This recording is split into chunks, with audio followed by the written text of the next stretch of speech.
درود پاک روح کی تازگی ہے اور روح کا عطر بھی کہہ لیں اور خوشبو جو ہے جسم کی یا روح کی خوشبو جو ہے وہ درود پاک ہے۔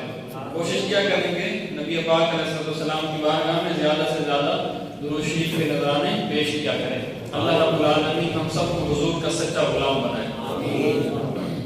آج ہماری سورۃ بقرہ کی آیت نمبر 10 ہے۔ اللہ رب العالمین قرآن مجید فرقان حمید میں ارشاد فرماتا ہے بسم اللہ الرحمن الرحیم فی قلوبہم مرض فزادہم اللہ مرضا ولہم عذاب علیم بما كانوا یکذبون۔ ترجمہ کنز الایمان، ان کے دلوں میں بیماری ہے تو اللہ نے ان کی بیماری اور بڑھائی اور ان کے لیے دردناک عذاب ہے، بدلہ ان کے جھوٹ کا کانوا یکذبون کہ جو وہ جھوٹ بولتے ہیں ان کا بدلہ کہ اللہ نے ان کے لیے دردناک عذاب تیار کر رکھا ہے۔ ترجمہ کنز العرفان میں فرماتے ہیں ان کے دلوں میں بیماری ہے تو اللہ نے ان کی بیماری میں اضافہ کر دیا اور ان کے لیے ان کے جھوٹ بولنے کی وجہ سے دردناک عذاب تیار کر رکھا ہے۔ ان کے جھوٹ بولنے کی وجہ سے دردناک عذاب ان کے لیے تیار کر رکھا ہے۔ دیکھیں سورۃ البقرہ کی آیت نمبر 10 میں رب کائنات یہ فرما رہا ہے کہ منافقوں کے بارے میں یہ آیت نازل ہوئی جب تاجدار مدینہ حضور نبی پاک نبی محتشم صلی اللہ تعالی علیہ وآلہ وسلم نے اعلان نبوت فرمایا تو کچھ لوگ کہنے لگ گئے کہ ہم بھی مومن ہیں، ہم بھی مسلمان ہیں، حضور کی کالی کملی میں آ کے چھپنے لگ گئے۔ لیکن جب وہ اپنوں کے ساتھ جا کر ملتے، اپنوں کے ساتھ جا کر بیٹھتے تو پھر وہ کہتے کہ ہم مسلمان نہیں ہیں، ہم مومن نہیں ہیں۔ توجہ رکھا کریں حضرت صاحب 20 منٹ کا یہ درس قرآن ہوگا، کچھ نہ کچھ لے کر جائیں تو احباب سے گزارش کروں گا کہ توجہ رکھیں۔ یہ آیت نازل ہوئی منافقوں کے لیے کہ وہ جھوٹ بولتے تھے، حضور کے سامنے آتے تو کہتے یا رسول اللہ ہم آپ کے ہیں بس، اور لیکن جب وہ پلٹ جاتے اپنی صحبت میں چلے جاتے، اپنے یارانوں کے پاس چلے جاتے، اپنے گروہوں میں چلے جاتے تو پھر وہاں کہتے کہ ہم تو مسلمان ہی نہیں، ہم تو مومن نہیں ہیں۔ ان کے لیے یہ فرمایا فی قلوبہم مرض، ان کے دلوں میں بیماری ہے، ان کے دلوں میں بیماری ہے۔ ان کی نیت، قرآن نے یہ نہیں کہا ان کی نیت میں، ان کے ذہن میں، ان کے جسم میں، کہا نہیں ان کے دلوں میں بیماری ہے۔ تو یہاں سے سب سے پہلے پتہ لگ گیا کہ مسلمان مومن ہونے کے لیے سب سے پہلے دل کا پاک ہونا ضروری ہے، دل کا پاک اور صاف ہونا ضروری ہے۔ دل اور پاک صاف نہیں ہوگا تو پھر مومن بھی نہیں ہو سکتا، کیونکہ دل میں اگر صفائی نہیں ہوگی تو مصطفیٰ کی محبت بھی نہیں آئے گی، دل میں صفائی نہیں ہوگی تو پھر اہل بیت کی محبت بھی نہیں آئے گی، اگر دل صاف نہیں ہوگا تو خلفائے راشدین کی محبت بھی نہیں آئے گی، دل صاف نہیں ہوگا اولیاء کی محبت بھی نہیں آئے گی۔ تو پتہ چلا سب سے پہلے قرآن نے دل کا معاملہ کہا فی قلوبہم مرض کہ ان کے دلوں میں بیماری ہے، ان کے دل گندے ہیں، ان کے دل خراب ہیں۔ فزادہم اللہ مرضا، اللہ نے پھر ان کی مزید بیماری بڑھا دی، اللہ نے مزید بیماری ان کی بڑھا دی۔ ولہم عذاب علیم، ان کے لیے بہت بڑا عذاب ہے۔ فی قلوبہم مرض، ان کے دلوں میں بیماری ہے۔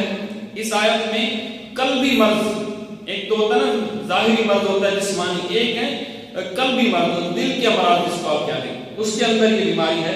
قلبی مرض ہے، اس سے مراد یہ ہے کہ منافقت، کہ دل میں کچھ اور ہو اور اوپر سے کچھ اور ہو۔ اوپر سے تو حضرت صاحب کی خوبصورت داڑھی بھی ہو، اوپر سے حضرت صاحب نے امامہ بھی سجایا ہوا ہو، باتیں بھی سنت کی کرتا ہو، لیکن اس کا دل میلا ہو۔ اگر وہ اجتماع میں بیٹھے تو اللہ کی باتیں کرے، رسول اللہ کی عزت کی باتیں کرے، لیکن جب وہ اکیلا ہو جائے تو پھر رسول پاک سے بھی دور ہو جائے، پھر رب سے بھی دور ہو جائے۔ اس کو کہتے ہیں منافق۔ کیا کہتے ہیں جی؟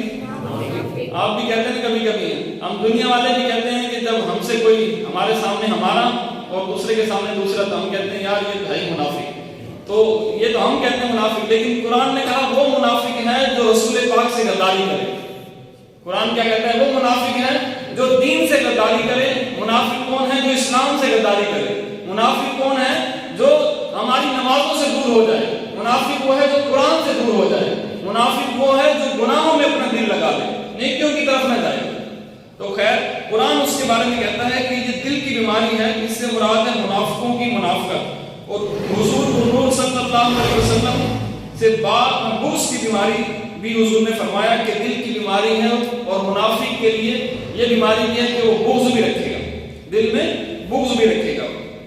معلوم ہوا کہ بد عقیدگی روحانی زندگی کے لیے تباہ کن ہے، نیز حضور اقدس صلی اللہ تعالی علیہ وسلم کی عظمت و شان سے جلنے والا مریض القلب ہے، یعنی حضور سے جلنے والا ہے تو سمجھ جائیں اس کا دل ہی کالا ہے۔ کیا ہے اس کا دل ہی کالا ہے، کہ جو حضور کے بارے میں سوچے، غلط بکواسات کرے یا اپنے ذہن میں لے کر بھی آئے۔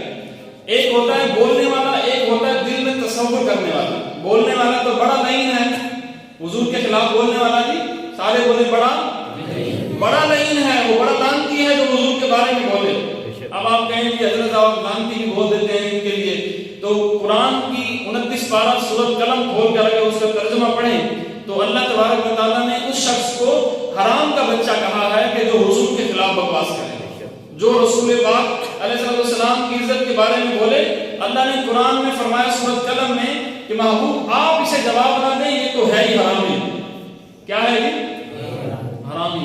اب قرآن اور رب کہہ رہا ہے تو ہم تو پھر بھی تھوڑا لفظ کم رکھتے ہیں، لیکن حضور کے خلاف جو بھی بولے گا وہ بڑا لعین ہے، بڑا لعنتی ہے، اس کا دل کالا ہے، اس کا دل کالا ہے۔ آگے فرماتے ہیں جس طرح جسمانی امراض ہوتے ہیں اسی طرح کچھ باطنی امراض بھی ہوتے ہیں۔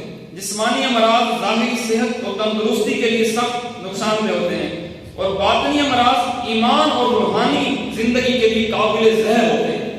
بخار آ جائے، سر میں درد ہو جائے، ہمارا جسم کمزور ہو جاتا ہے، جسم نڈھال ہو جاتا ہے، جسم کے اندر کمزوری آ جاتی ہے ہڈیوں میں۔ لیکن اگر آپ کا دل کالا ہو گیا نا، اگر دل کی بیماری لگ گئی نا آپ کو، تو پھر آپ ایمان سے بھی خالی ہو جائے۔ اللہ ہمیں دل کی بیماری سے محفوظ فرمائے، ہمارے دل کو اللہ صاف کر دے، اپنے ذکر سے، اپنے رسول پاک کی محبت سے ہمارے دل کو اللہ پاک صاف کر دے۔ آمین۔ فرماتے ہیں فزادہم اللہ مرضا، تو اللہ نے ان کی بیماری میں اور اضافہ کر دیا، منافقوں کی۔ مفسرین نے اس اضافے کی مختلف صورتیں بیان کی ہیں، ان میں سے 3 صورتیں درج ہیں، کیونکہ نبی پاک نے اعلان نبوت فرما دیا تھا۔ اب سمجھ لیں کہ سب سے بڑی سیٹ پر رسول پاک بیٹھ گئے، اعلان نبوت فرما کر یہ کہا نا لوگوں کو کہ آ جاؤ میری طرف کہ میں رسول پاک اللہ کا آخری نبی میں ہوں اور وحدہ لا شریک ہے، خدا ہے، بتوں کو چھوڑ دو اور اب آگ کی پوجا کرنا چھوڑ دو، سورج کی پوجا کرنا چھوڑ دو۔ تو کیا کریں؟ رسول پاک نے فرمایا آپ مجھے رسول مانو اور ایک اللہ کی عبادت کرو۔ جب یہ سیٹ اپ سارا بن گیا تو پھر اس نے کہا فزادہم اللہ مرضا، اس میں پھر فرمایا ریاست چھن جانے کی وجہ سے منافقوں کو بڑا درد ہوا۔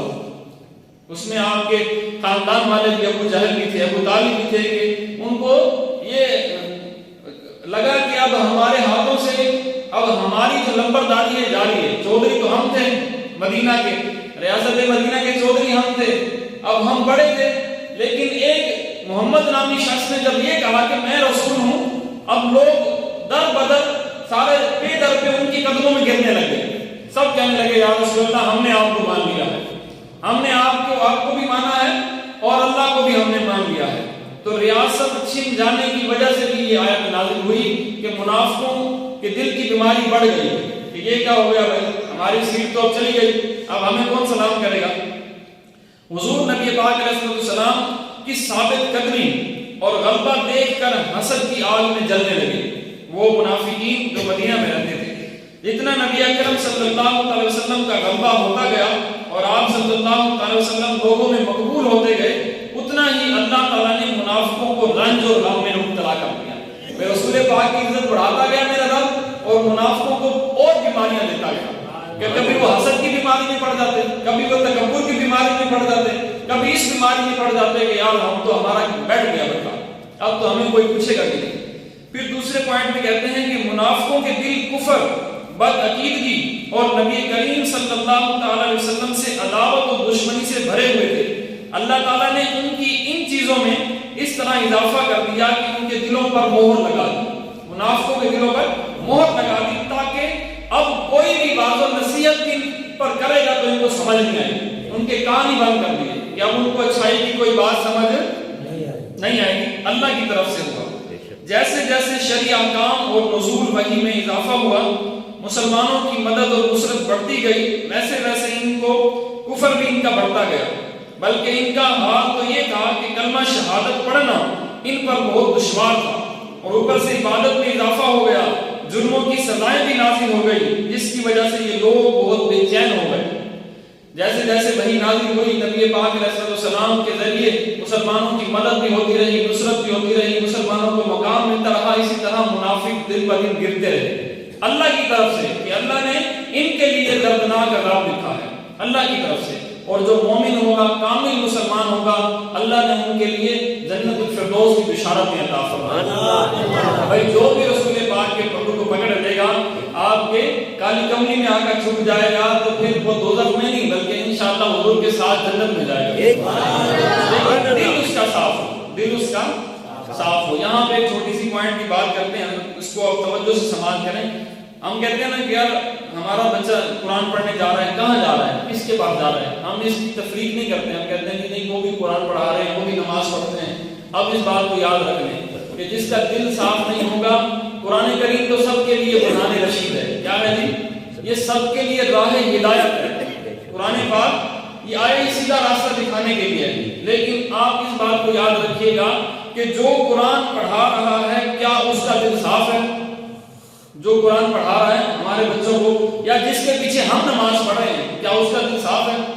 یہ فیصلہ آپ نے کرنا لازمی۔ یہ نہ کہیے گا کہ ہاں جی نماز ادھر بھی ہوتی ہے، نماز وہ بھی پڑھتے ہیں، نماز ہوئی، یزید بھی نماز پڑھتا تھا، جمعے بھی پڑھاتا تھا، خطیب بھی تھا، لیکن حسین کے مقابلے میں بھی آ گئے، اور قیامت تک اللہ نے اسے کہہ دیا کہ یہ یزید ہے، نام و نشان ہی ختم ہو گئے، نسلیں بھی تباہ ہو گئی، اور نمازیں بھی پڑھاتا تھا، جمعہ بھی پڑھاتا تھا۔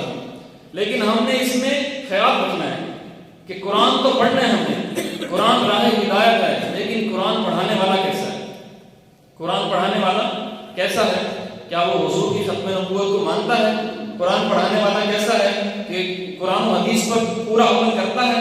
قرآن پڑھانے والا کیسے ہے کہ مدینے کا عشق رکھتا ہے، مدینے والے کا درد رکھتا ہے، تو پھر ٹھیک ہے، مگر نہ قرآن تو راہ ہدایت ہے، لیکن پڑھانے والا اگر صحیح نہیں ہوگا تو پھر قرآن اس کے لیے راہ ہدایت نہیں بنے گا، راہ ہدایت اس کے لیے نہیں بنے گا۔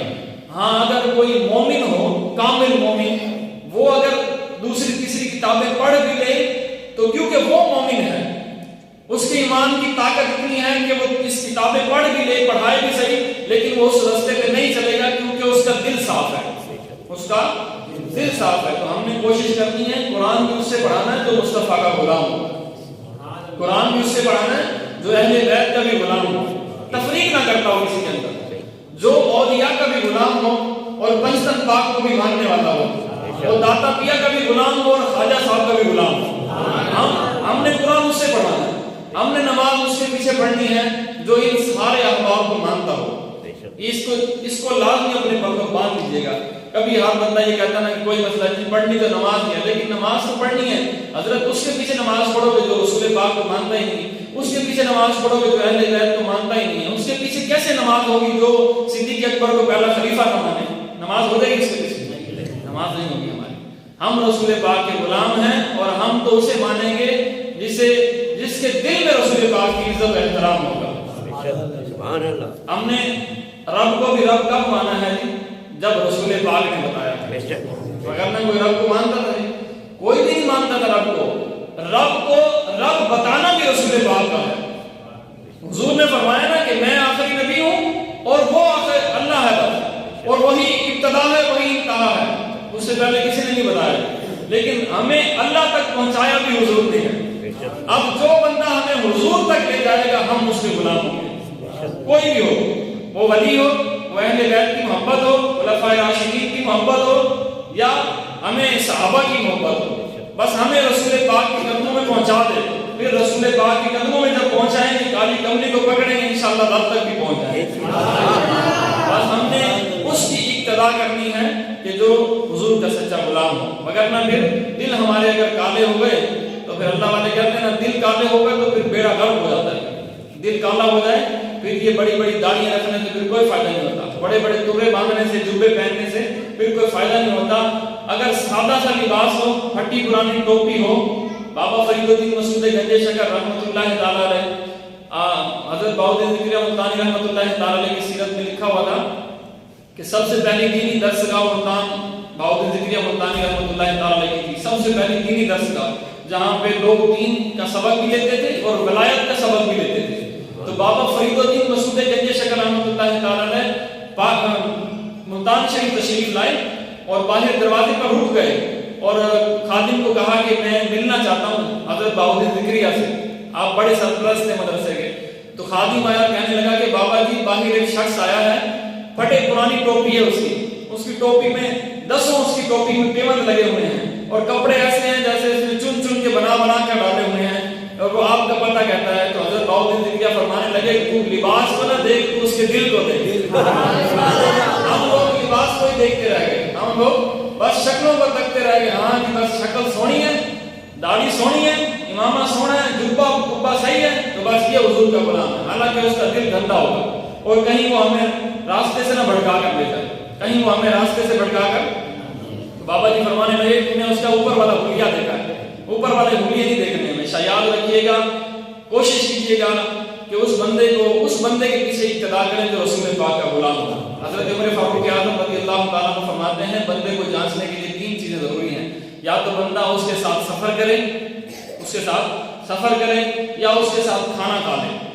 اور تیسرا بتایا یا اس کی ہمسائیگی میں رہے، پھر بندے کا پتہ چل جاتا ہے. اس طرح تو سارے ولی ہوتے ہیں، سارے پیر ہوتے ہیں، اور جتنے بھی آستانے کھلے ہوئے نا پیروں کے، ان کے گھر کا بھی چکر لگاؤ یا ان کی صحبت میں تھوڑی دیر بیٹھو، زیادہ دیر، پھر پتہ چل جائے گا اللہ والے کون ہیں. حقیقی اللہ والے اپنے آپ کو ظاہر نہیں کرتے. حقیقی اللہ اب میں کیا افسوس کی بات یہ ہے، ہم سب اس بات کو مانتے ہیں. آپ بزرگ ہیں، آپ نے زیادہ سنا ہوگا کہ اللہ والے اپنی کرامت ظاہر نہیں.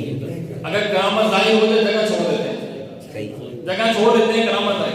اور آج تو جس پیر صاحب کی کرامت بیان کی جائے تو لوگ وہیں زیادہ جاتے ہیں. نہیں یہ فلاں پیر صاحب تو بیٹھے جن نکال دیتے ہیں، پتہ نہیں اس کو خود ہی جن پڑ جائیں، بیٹھے کوئی بندے کو شفا دے دیتے ہیں. تو ایسا نہیں ہے. آپ اللہ والے کی ہاتھ میں بھی ہاتھ تب دیں جب اس کی صحبت اختیار کریں، اس کے ساتھ رہیں، اس کے ساتھ اٹھے بیٹھیں، اس کے ساتھ کھانا کھائیں. پیر تو وہی ہوتا ہے نا جو امیر اور غریب میں فرق نہ کرے. میں نے جمعے میں بھی کہا تھا کہ امیروں کے لیے کوئی پیر نہیں ہوتا اور غریبوں کے لیے لائنیں لگی ہوتی ہیں. ایسی بات ہے نا جی. پیر صاحب سے ملنے جائیں تو شاید برسوں لگ جائیں، ملاقات بھی نہ ہو. کیوں پیر صاحب کے ہاتھ ملاتے، کیوں یہ ہاتھ ملاتے، کرونا نہ ہو جائے جن کو. اور امیر آ جائے تو اٹھ کے گلے ملیں گے. حضرت صاحب آپ کیوں آئے ہیں؟ مجھے کہتے ہیں میں آپ کے گھر آ جاتا. تو یہ اللہ کے ولیوں کا نہ علماء کا طریقہ نہیں ہے. علماء کا طریقہ بھی نہیں ہے اور ولیوں کا طریقہ بھی نہیں ہے، کیونکہ وہ اپنا سر اس بادشاہ کی چوکھٹ پہ جھکا دیتے ہیں کہ پھر کائنات ساری تو جھک جاتی ہے. پھر ولیوں کو علماء کو کسی کے سامنے جھکنا نہیں پڑتا. اللہ رب العالمین آج ہماری اس حاضر کو قبول و منظور فرما لے. زیادہ منٹ ہو گئے ہوں تو حضرت معذرت، بس 20 منٹ کا ہمارا یہ درس قرآن ہوا.